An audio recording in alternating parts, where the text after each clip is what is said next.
आज हम एक ऐसे महत्वपूर्ण और विवादास्पद मुद्दे पर चर्चा करेंगे जो भारत या मुस्लिम समाज के लिए एक नया मोड़ लाता है।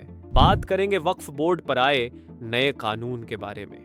वक्फ का उद्देश्य समाज की भलाई के लिए संपत्तियां समर्पित करना होता है, पर इस कानून के बाद इसे लेकर कई सवाल उठ रहे हैं। क्या यह नया कानून मुस्लिम समाज के हित में है या इसे एक शासकीय दखल के तौर पर देखा जा रहा है? क्या इससे वक्फ की पारदर्शिता बढ़ेगी या फिर यह स्वतंत्रता को खत्म करने का एक तरीका बन जाएगा? क्या इसे मुस्लिम समाज के लिए फायदे का सौदा माना जाए या नुकसान का? आइए इसे विस्तार से समझते हैं। वक्फ क्या है? वक्फ का शब्दार्थ है किसी संपत्ति का अल्लाह के नाम पर समर्पण। इस प्रक्रिया में व्यक्ति अपनी संपत्ति को समाज की भलाई, गरीबों की मदद, धार्मिक उद्देश्यों जैसे मस्जिद, मदरसा या कब्रिस्तान के लिए समर्पित करता है। यह संपत्ति वक्फ बोर्ड के तहत आती है जो उसे प्रबंधित करता है। वक्फ की संपत्तियों का उद्देश्य किसी एक व्यक्ति या परिवार के लाभ के लिए नहीं होता, बल्कि यह समाज की भलाई के लिए होता है।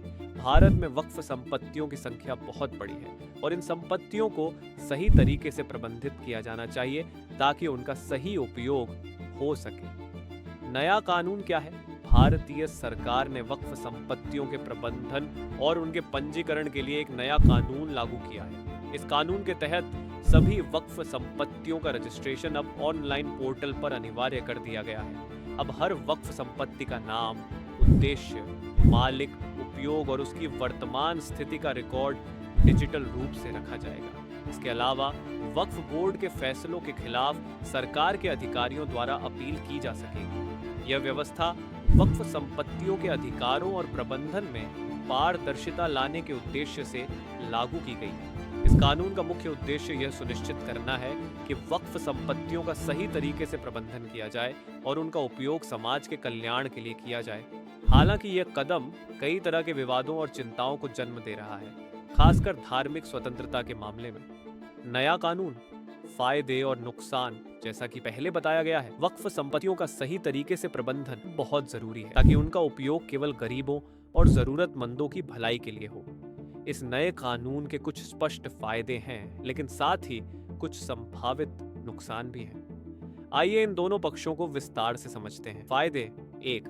पारदर्शिता बढ़ेगी। सबसे बड़ा फायदा इस नए कानून से यह होगा कि वक्फ संपत्तियों का रिकॉर्ड अब डिजिटल रूप से रखा जाएगा। इससे किसी भी तरह की धोखाधड़ी या फर्जीवाड़े की संभावना कम हो जाएगी। पहले बहुत सी वक्फ संपत्तियों का कोई स्पष्ट रिकॉर्ड नहीं था, जिसके कारण उन पर कब्जे और विवाद होते थे। अब सब कुछ ऑनलाइन होगा, जिससे पारदर्शिता बढ़ेगी और लोगों को यह पता चलेगा कि संपत्तियां कहां हैं, उनका इस्तेमाल कैसे हो रहा है और कौन उनका हकदार है। 2. भ्रष्टाचार में कमी। पुराने सिस्टम में कई बार वक्फ संपत्तियों का गलत तरीके से इस्तेमाल हुआ था और उनमें भ्रष्टाचार का बड़ा हिस्सा था। इस नए कानून से यह उम्मीद की जा रही है कि भ्रष्टाचार को कम किया जा सकेगा, क्योंकि हर ट्रांजैक्शन और हर निर्णय का रिकॉर्ड रखा जाएगा। 3. विवादों का समाधान। वक्फ संपत्तियों पर कई बार विवाद होते रहे हैं, खासकर उस संपत्ति के मालिकों और उसके उपयोगकर्ताओं के बीच। इस नए सिस्टम के तहत हर वक्फ संपत्ति का रिकॉर्ड सही तरीके से रखा जाएगा, जिससे किसी भी विवाद को सुलझाने में मदद मिलेगी। डिजिटल रिकॉर्ड होने से पुराने दस्तावेजों की तलाश और प्रामाणिकता की समस्या भी दूर हो सकती है। 4. सरकारी नियंत्रण। इस नए कानून के तहत वक्फ संपत्तियों पर सरकारी नियंत्रण बढ़ेगा। सरकार यह सुनिश्चित करने की कोशिश कर रही है कि वक्फ संपत्तियों का सही इस्तेमाल हो और उनकी रक्षा की जाए। इससे वक्फ संपत्तियों की सुरक्षा बढ़ सकती है। नुकसान: 1. पुरानी वक्फ संपत्तियों का सबूत ढूंढना मुश्किल हो सकता है। भारत में बहुत सी वक्फ संपत्तियां सदियों पुरानी हैं, जिनका कोई लिखित रिकॉर्ड नहीं है। अब इन संपत्तियों को रजिस्टर करना और उनका सही इतिहास खोजना मुश्किल हो सकता है। इससे कई वक्फ संपत्तियों का रजिस्ट्रेशन नहीं हो पाएगा या गलत तरीके से किया जा सकता है।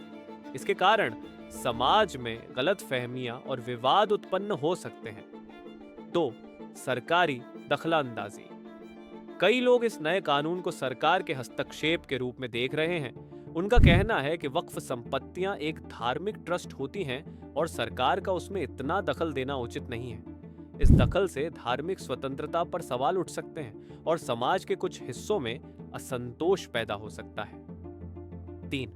धार्मिक स्वतंत्रता का सवाल। कुछ धार्मिक नेता और वक्फ विशेषज्ञ इस नए कानून को धार्मिक स्वतंत्रता पर आक्रमण मानते हैं। उनका कहना है कि वक्फ एक स्वतंत्र धार्मिक ट्रस्ट है और यदि सरकार इसमें ज्यादा दखल देती है तो यह धार्मिक स्वायत्तता के खिलाफ होगा। इस कानून से वक्फ बोर्ड के फैसलों पर सरकारी नियंत्रण बढ़ेगा, जो कई लोगों के लिए चिंता का विषय बन सकता है। 4. वक्फ की भूमिका पर सवाल। वक्फ बोर्ड का उद्देश्य सामाजिक और धार्मिक कल्याण है, लेकिन सरकार का इसमें ज्यादा हस्तक्षेप समाज के लिए लाभकारी नहीं हो सकता। जब सरकारी अधिकारी वक्फ संपत्तियों के मामलों में शामिल होंगे तो यह सवाल उठ सकता है कि क्या इससे वक्फ की भूमिका और उद्देश्य सही तरीके से निभाया जाएगा। मुस्लिम समाज की प्रतिक्रिया। मुस्लिम समाज में इस नए कानून को लेकर मिलीजुली प्रतिक्रियाएं देखने को मिल रही हैं। कुछ लोगों का मानना है कि यह बदलाव वक्फ संपत्तियों की पारदर्शिता बढ़ाएगा और उनका सही इस्तेमाल सुनिश्चित करेगा। वे इसे एक सकारात्मक कदम मानते हैं और इसे स्वीकार करने के पक्ष में हैं। वहीं कई धार्मिक नेता और वक्फ विशेषज्ञ इस कानून को अल्पसंख्यकों के अधिकारों पर हमला मानते हैं। उनका कहना है कि सरकार का वक्फ मामलों में अधिक हस्तक्षेप धार्मिक स्वतंत्रता के खिलाफ है।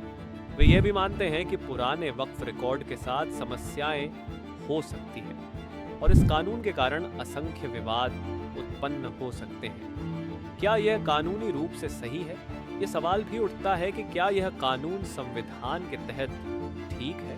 भारतीय संविधान में धार्मिक स्वतंत्रता का अधिकार दिया गया है, लेकिन जब धार्मिक संस्थाओं का प्रबंधन सरकारी नियंत्रण में आ जाता है तो यह स्वतंत्रता पर प्रश्न चिन्ह खड़ा करता है। हालांकि सरकार का कहना है कि यह कानून वक्फ संपत्तियों के बेहतर प्रबंधन के लिए है ताकि उनका उपयोग सही तरीके से किया जा सके। आखिरी विचार। इस नए वक्फ कानून के फायदे और नुकसान दोनों हैं।